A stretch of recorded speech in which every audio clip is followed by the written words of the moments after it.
Last episode में हमने देखा था कि लिंग डोंग पीस स्पिरिट एसेंस से अपनी पावर को इंक्रीज कर लेता है और डा हुआंग डायनेस्टी पहुंचता है जहां जंगल में वो भटक जाता है। तभी अचानक से उसे किसी के चिल्लाने की हेल्प के लिए आवाज आती है। जब वो दौड़ करके जाकर के देखता है तो वो एक छोटी सी बच्ची थी और उसके सामने एक मॉन्स्टर खड़ा था।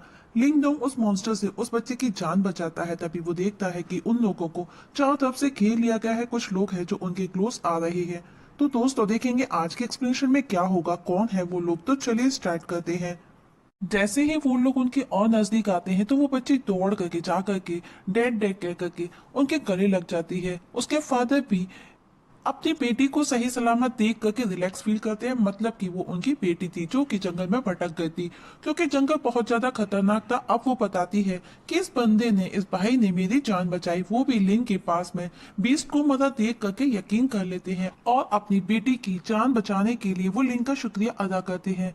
वो बंदा खुद का नाम जियांग ले यिंग जियो पवेलियन बेइंग सिटी का ओनर बताता है और उसके साथ में वो उसकी बड़ी बेटी जियांग जुई और छोटी यिन थी।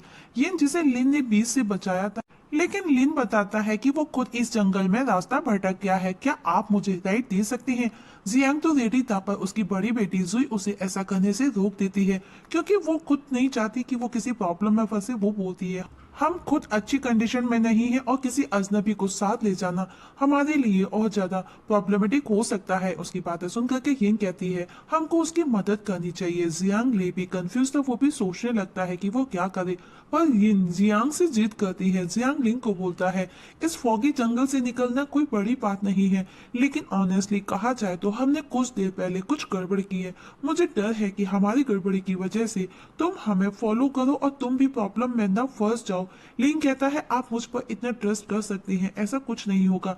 मैं अभी भी अपने आप को प्रोटेक्ट कर सकता हूँ, मैं इसके काबिल हूँ। जियांग भी लिंग की बात सुन करके अपने साथ चलने को रेडी कर लेता है और अगर सब कुछ ठीक रहा तो हम जल्दी ही इस फॉगी फॉरेस्ट से कल सुबह तक बाहर निकल आएंगे। लिन भी उनको थैंक्स कहता है। येन भी बहुत खुश होती है लिंग के साथ में और उसका हाथ पकड़ करके अपने लोगों में लेकर के जाती है। पर उसकी बड़ी बेटी जुई अभी भी लिन पर यकीन नहीं करती। वो जियांग को पूछती है आपने ऐसा क्यों किया? आपको ऐसा नहीं लगता कि कहीं हम उसकी वजह से किसी प्रॉब्लम में ना फंस जाए? पर जियांग भी इस सब के लिए अलर्ट था, वो रेडी था। वो सब वहां से आगे निकलते हैं अपनी घोड़ा गाड़ी से। रास्ते में ये लिन को पूछती है कि वो कहाँ से है, तुम्हारे कपड़े इतने फटे और गंदे क्यों हैं, और आखिर तुम कहाँ जा रहे थे? पर लिन कोई भी जवाब नहीं देता। ये देख करके उसकी बड़ी बहन उसे चुप कराती है, पर लिन अभी भी कुछ नहीं बोलता। तब जियाओ निकल करके लिन के शोल्डर पर बैठता है। यिन उसे देख करके बहुत खुश होती है। लिन भी उसका इंट्रो करवाता है कि वो उसका बड़ी जियाओ है। वो उसे टच करने का पूछती है। लिन जियाओ को उसकी गोद में दे देता है। यिन उसके साथ में खेलने लगती है। यिन उसके साथ में बहुत खुश थी, जियाओ भी उसके साथ में खेल रहा था। तब जियांग पूछता है कि तुम कहाँ जा रहे हो? लिन बताता है ना हुआंग डायनेस्टी, लेकिन मैंने एक्सपेक्ट नहीं किया था कि इस फॉगी फॉरेस्ट में मैं भटक जाऊंगा, वो भी इतनी बुरी तरह से। जियांग पूछता है कि क्या वो एंशिएंट मोन्यूमेंट ग्रेट वाइल्डरनेस जा रहा है, पर लिन उसके बारे में कुछ नहीं जानता।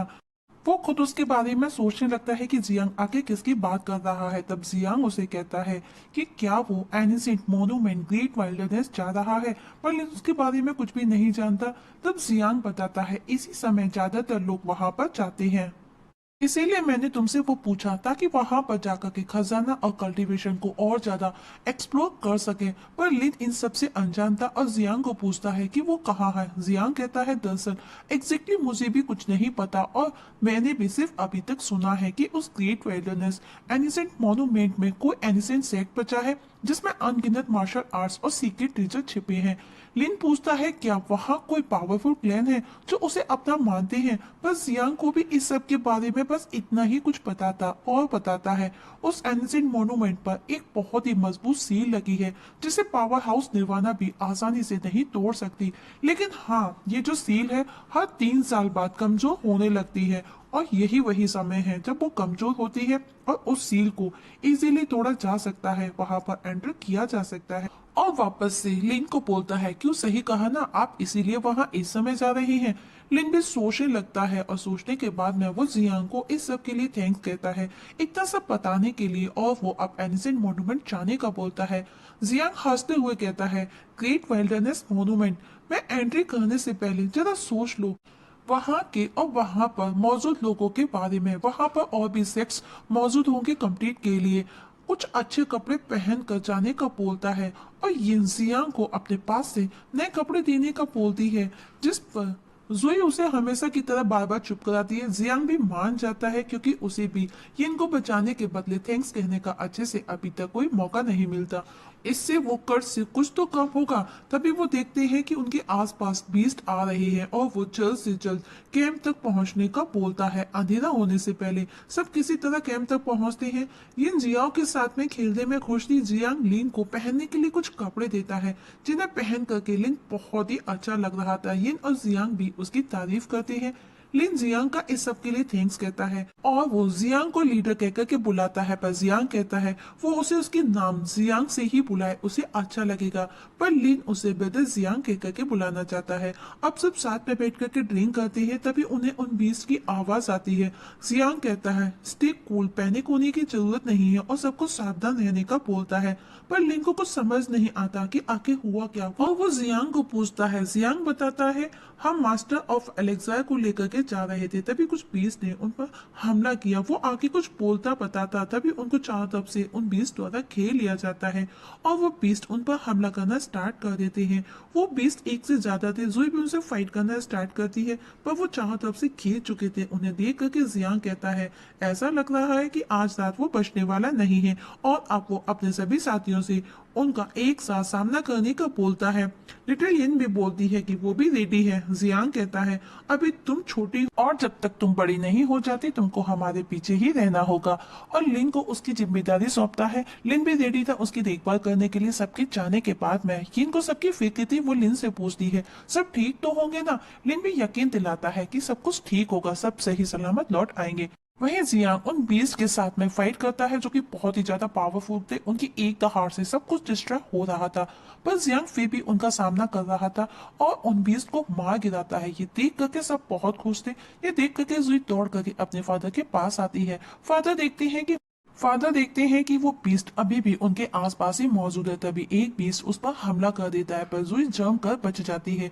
अब जियांग दौड़ करके उस बीस्ट को मारने आता है, पर उसके पास पड़ा बीस्ट जिसने उसे मारा था वो वापस से जिंदा हो जाता है और उसे पूंछ से मारकर गिरा देता है, जिसमें जियांग बुरी तरह से घायल हो जाता है। अब जियांग और जुई को उन बीस्ट द्वारा घेर लिया गया था। लिन भी दूर से ये सब देख रहा था। तभी एक बीस्ट उन पर हमला करता है। जुई उसको जवाब में हमला करती है, पर सब बेकार था। वो बीस्ट बहुत ही ज्यादा जियांग और पावरफुल थे। जुई भी उनके आगे कमजोर थी। वो वापस से उन पर हमला करते हैं। तब लिन बीच में आकर के एक प्रोटेक्टेड शील्ड क्रिएट कर उन मॉन्स्टर के हमले से उनको बचाता है। ये सब देख करके हैरान थे। अब लिन उन दोनों को वहां से दूर हटने का बोलता है। जियांग भी थैंक्स बोल करके जुई को साथ लेकर के वहां से दूर हटता है और अब लिन उन बीस्ट का मुंह पकड़ करके हवा में घुमा करके दूर फेंकता है। तभी लिन देखता है कि एक दूसरा बीस्ट उसकी तरफ दौड़ करके आ रहा है। लिन उसे भी एक पंच में मार गिराता है। जोई भी ये सब देख करके हैरान थी कि इतने विशाल मॉन्स्टर से लिन इजीली लड़ रहा है, वो भी अकेला। जोई लिन की पावर को देख करके इम्प्रेस हो जाती है। वहीं दो बीस्ट एक साथ मिलकर के अपनी पावर का यूज कर लिन पर हमला करते हैं, पर लिन भी कहाँ पीछे हटता है। वो भी क्लच ऑब्जेक्ट टाइप का यूज कर उन पर हमला करता है और आखिर में एक स्ट्राइक में ही उन दोनों बीस्ट को वो मार गिराता है। जियांग ये सब देख करके हैरान था। जियांग लिन को सबकी जान बचाने के लिए शुक्रिया करता है और इतने टाइम के बाद में हम देखते हैं कि जुई भी पहली बार लिन से थैंक्स कहती है, पर यिन बहुत खुश थी। और इस जगह हमारी आज की एक्सप्लेनेशन खत्म हो जाती है। तो दोस्तों देखेंगे नेक्स्ट एपिसोड में क्या होगा। क्या वो बीस्ट वापस से उन पर लौट करके हमला करेंगे, इसका पता हमें नेक्स्ट एक्सप्लेनेशन में लगेगा। तब तक के लिए नमस्कार।